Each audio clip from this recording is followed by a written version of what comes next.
SWOT analysis: strengths, weaknesses, opportunities, threats. Strengths మన బలాలు ఎలా గుర్తించాలి? నీకు నీవే కొన్ని ప్రశ్నలు వేసుకో. నేను ఇతరుల కన్నా బాగా చేసే పనులు ఏవి? నాలోని ప్రత్యేక నైపుణ్యాలు ఏమిటి?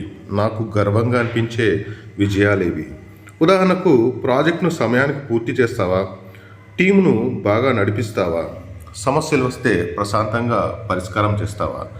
ఇలా నీ బలాలను ఒక కాగితంపై రాసుకో, ఇంకా మెరుగుపరుచుకో.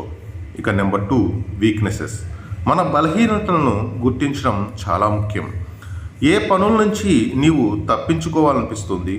ఇది నీ వల్ల కాదు అని ఇతరులు ఎప్పుడు అంటారు? అలాగే నలుగురు ముందు మాట్లాడడానికి సంకోచిస్తున్నావా, లేదా నిర్ణయాలు తీసుకోవడంలో ఆలస్యం చేస్తున్నావా?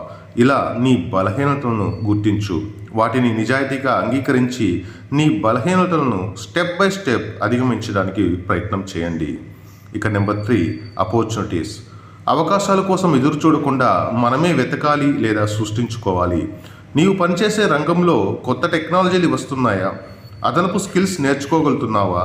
ఒక సహోద్యోగి సెలవు పెట్టినప్పుడు అతని పనిని నువ్వు చేయగలవా?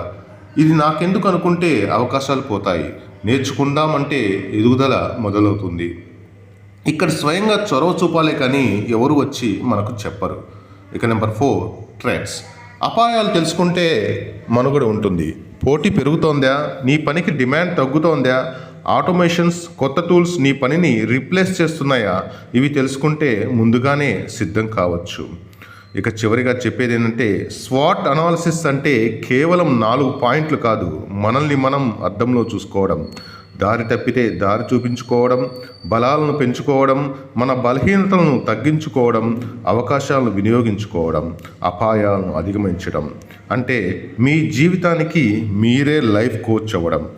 ఇలాంటి మరిన్ని మోటివేషన్ వీడియోస్ కోసం మా ఛానల్ను వెంటనే సబ్స్క్రైబ్ చేయండి. Thank you for watching this video.